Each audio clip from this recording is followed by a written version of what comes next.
यमुना का सीना छलनी, खतरे में आस्था और 2 राज्यों को जोड़ने वाला पुल।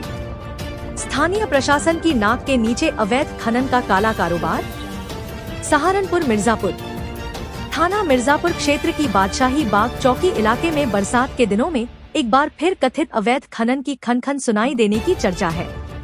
सूत्रों के हवाले से सामने आई जानकारी के मुताबिक खारा पावर हाउस के आसपास रात के अंधेरे में यमुना नदी क्षेत्र में कथित रूप से खनन गतिविधियां संचालित होने की बात कही जा रही है।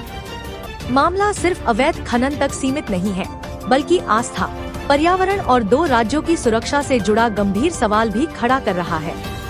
बताया जा रहा है कि खनन प्रभावित क्षेत्र के आसपास प्राचीन कलेश्वर महादेव मंदिर, पवित्र स्थल पार्क, हथिनीकुंड क्षेत्र, खारा पावर हाउस और हरियाणा उत्तर प्रदेश को जोड़ने वाला सीमा पुल मौजूद है।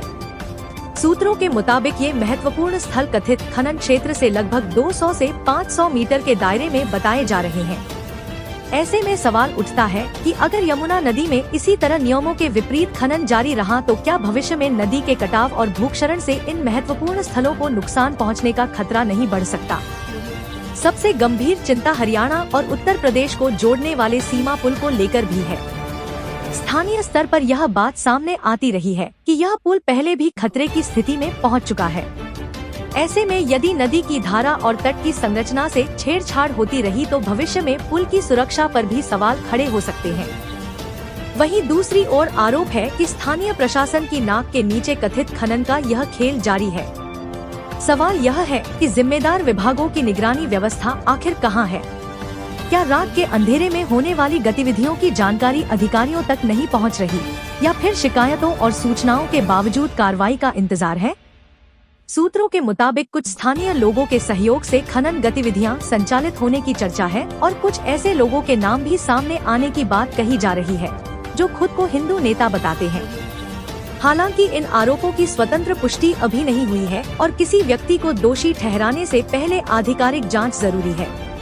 लेकिन बड़ा सवाल यह है कि अगर आरोप सही पाए जाते हैं तो क्या प्रशासन की कथित निष्क्रियता से खनन माफियाओं के हौसले बुलंद नहीं होंगे?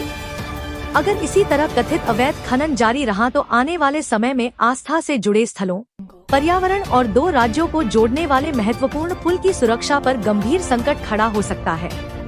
अब देखना होगा कि स्थानीय प्रशासन, पुलिस और संबंधित खनन विभाग इस मामले का संज्ञान लेकर मौके पर जांच कराते हैं या नहीं।